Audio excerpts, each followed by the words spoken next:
చంద్రబాబు గారు లాంటి ఒక సుదీర్ఘమైన రాజకీయ అనుభవం ఉన్న ఒక సీజన్డ్ పొలిటీషియన్ మీరు అనుకుంటున్నట్టుగా ఆయన ఎవరో ఏదో రాస్తే అది ఫాలో అయిపోవాలి, దాని ప్రభావంలోకి వెళ్ళాలి అనే వ్యక్తిత్వం ఉన్న ఆయన, స్థిరచిత్తమైన వ్యక్తిత్వం ఉన్న నాయకుడు ఆయన. ఆయన ఆ ట్రాప్లో ఎందుకు పడతారు? మీరెందుకు అలా ఆలోచిస్తున్నారు? అంటే నేనేమంటానంటే సార్, ఒకటి ఆయనకి ఉన్న అపారమైన అనుభవం, 4.5 దశాబ్దాల అనుభవం. కుప్పంని 8 సార్లు ఎమ్మెల్యేగా అయ్యాడు, 14 సంవత్సరాలు సీఎం చేశాడు. ఆయనకి తెలియదు కాదు ఈ రాజకీయాలు. కాకపోతే ఆయనకి సలహాలు ఇద్దాం అనుకుని కొంతమంది, ఆయన ఇదివరకు చంద్రబాబు నాయుడు గారు కదా, వాళ్ళు ఇద్దాం అనుకుంటున్నారు, ఈయన ఇద్దాం తీసుకోవట్లేదు కదా, తీసుకోవట్లేదు. కాకపోతే వాళ్ళు తీసుకోపోయే తెలికి ప్రభుత్వాన్ని ఇరుకుని పెట్టే అనేక ప్రయత్నాలు చేస్తున్నారు. ఉడుకుమొత్తాను ఊడిపో అది చేస్తున్నారు. చేసిన దానివల్ల ఏమైనా ఉపయోగం ఉందంటే, మీరు అన్నట్టు టీ కప్పుల తుఫాన్లాగా 4 రోజుల్లోనే ఎవరెవరు దీని వెనక పాత్రదారులు తేలిపోయింది.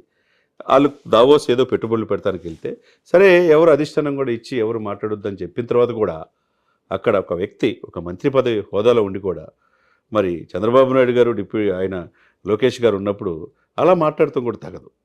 వెంబడే ఆయన మందలించారు. ఓకే, అది అంతటితో ఆగిపోవాలా. దానికి తగ్గట్టుగానే జనసేన కార్యకర్తలు కూడా ఇన్స్ట్రక్షన్స్ ఇచ్చారు, టీడీపీకి ఇచ్చారు. నిన్న పార్టీ కేంద్ర కార్యాలయం మంగళగిరి నుంచి ఇన్స్ట్రక్షన్స్ వెళ్ళాయి, ఎవరు మాట్లాడమాకండి ఈ అంశం మీద. అంతే కదా సార్, వాళ్ళ పార్టీ కార్యకర్తలకి క్యాడర్స్కి.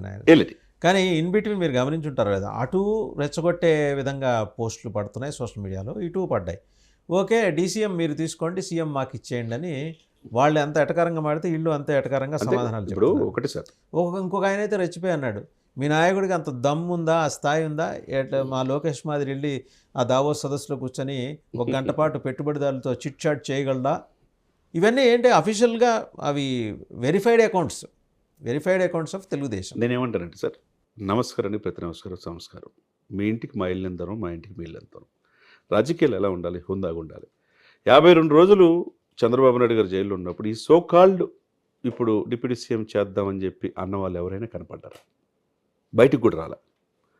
అన్కండిషనల్గా ఆ రోజు జగన్మోహన్ రెడ్డి గారు ఎట్టి పరిస్థితుల్లో రాకూడదు, ప్రభుత్వ వ్యతిరేక చెల్లకూడదని చెప్పి బీజేపీ వాళ్ళు కూడా ఒప్పించి ఈ కూటమి విజయంలో పాత్ర పోషించిన వ్యక్తికి ఏ పాత్రలో ఉండాలని తెలియదా? చంద్రబాబు నాయుడు గారికి తెలియదా? ప్రభుత్వ కార్యాలయాల్లో సరిసమానంగా చంద్రబాబుతో పాటు పవన్ కళ్యాణ్ గారు ఫోటో పెట్టాలని ఇన్స్ట్రక్షన్ ఇచ్చిన చంద్రబాబు నాయుడు గారు ఏ విధంగా పరిపాలన చేయాలో వీరు ఉచిత సలహాలు అవసరమా? అప్పుడేదో దూరదర్శన్ ఉంది, మీలాంటి ఛానల్ లేవు కాబట్టి ఆ సలహాలు ఆ రోజు ఎన్టీ రామారావు గారు కావచ్చు, ఆ తర్వాత పరిణామాల్లో కొంతమంది చెప్పినట్టు వినొచ్చు. ఇప్పుడు సోషల్ మీడియా పెరిగిపోయింది, మీలాంటి ఛానల్ అవేర్నెస్ ఇచ్చే ఉన్నాయి, చాలా పిన్ను నిమిషాల్లో తెలుస్తుంది. కాబట్టి వీళ్ళు ఎవరు ఉచిత సలహాలు ఇవ్వాల్సిన అవసరంలా, దాని ప్రకారం పాలన చేయాల్సిన అవసరం వీళ్ళకి లేదు. కాబట్టి ఇక్కడ ఏం చూడాలండి, 164 సీట్లు ఇచ్చినప్పుడు ఎప్పుడు లేని విధంగా బడ్జెట్లో అమరావతికి 15,000 కోట్లు కేటాయించారు. ఆంధ్రుల జీవనాడికి పోలవరంకి 15,000 కోట్లు కేటాయించారు. నిన్నగాక మొన్న వచ్చిన అమిత్ షా గారు 3 లక్షల కోట్లు ఇచ్చామన్నాడు. 3 లక్షల కోట్లు అంటే వాసుదాను మీకు తెలియదు కాదుగా. 2 లక్షల కోట్లు అంటే ఒక రాష్ట్ర బడ్జెట్తో సమానం. టోటల్గా ఇప్పుడు 3 లక్షల కోట్లు అఫీషియల్గా చెప్పాడు. దాదాపుగా వాటెవర్ ప్రభుత్వ ప్రైవేటు పెట్టుబడులు ఏదైనా కావచ్చు, ఆంధ్రప్రదేశ్ ఇప్పుడు వరకు 5 లక్షల కోట్లు వచ్చింది. మీరు అంటే జాగ్రత్తగా చూస్తుంటే దీంట్లో ఒక కాన్స్పిరసీ యాంగిల్ కనిపిస్తుంది చంద్ర శ్రీనివాస్ గారు.